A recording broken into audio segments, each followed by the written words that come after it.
నమస్కారం అండి. బాగున్నారా? అందరూ బాగున్నారు కదా? ఈరోజు నేను క్యారెట్ లడ్డు చేసి చూపిస్తున్నాను. స్వీట్ అనమాట ఇది, ఈ క్యారెట్ లడ్డు. ఇక్కడ క్యారెట్ నేను 2 క్యారెట్లు తీసుకొని మిక్సీకేసి మెత్తగా గ్రైండ్ చేసి దాన్ని బాగా నీరంతా తీసేసి వడకట్టుకొని క్యారెట్ పిప్పు ఉంటుంది కండి, ఆ పిప్పితో నేను ఇక్కడ లడ్డు చేస్తున్నాను. అంటే పచ్చి కొబ్బరి లడ్డు మనం ఎలా చేస్తామో అలాంటి లడ్డునే ఇది కూడా, సేమ్ అదే మోడలు, అదే లడ్డు, స్వీట్ లడ్డు అనమాట. కొద్దిగా నెయ్యి వేసి జీడిపప్పులు కిస్మిస్లు వేయించి పక్కన పెట్టుకోవాలి. తర్వాత కప్పు క్యారెట్ తురుముకి అరకప్పు బెల్లం, ఆ నెయ్యిలోనే అరకప్పు బెల్లం వేసుకొని బాగా పాకం వచ్చేలాగా ఇలా తిప్పుకోవాలి.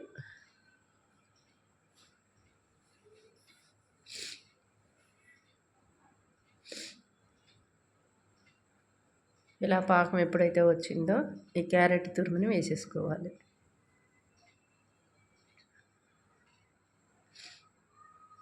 క్యారెట్ తురుముని ఎప్పుడు మీరు మిక్సీ కానీ గ్రైండ్ చేసినా, మామూలుగా తురుముకున్నా కూడా దాన్ని వాటర్ తీసేసుకొని ఇలా లడ్డు చేసుకోవాలి. ఇప్పుడు బాగా ఒక 5 నిమిషాల పాటు ఆ పాకంలో వేయించుకోవాలి. తర్వాత ఈ డ్రై ఫ్రూట్స్ వేసుకోవాలి. నేను ఇక్కడ తక్కువగా చేస్తున్నాను కాబట్టి తొందరగా ఎగిపోతుంది, కొంచెం లేట్ తీసుకుంటుంది. బాగా వేయించుకొని ఉండకట్టేదాకా పాకంలో ఇలా చేసుకొని దింపేసుకోవాలి. అంతేనండి. ఇంకా ఒక్కొక్కటిగా చిన్న చిన్న లడ్డూలుగా పాలకాయలు చేస్తారు కదా, అలాంటి లడ్డూలు అనమాట. సేమ్ పచ్చి కొబ్బరి లడ్డు మాదిరిగానే ఇది ఉంటుంది. ఈ మోడల్లో చిన్న చిన్న లడ్డూలు చేసుకుంటే సరిపోద్ది. మీరైతే పెద్ద లడ్డూలైనా చేసుకోవచ్చు. నేనైతే ఇక్కడ తక్కువగా చేస్తున్నా కాబట్టి 2 క్యారెట్లే చేస్తున్నాను కాబట్టి చిన్న చిన్న లడ్డూలు చేస్తున్నాను. ఇవి అప్పటికప్పుడు తినడానికి బాగుంటాయండి. ఎక్కువ రోజులు ఉండవు,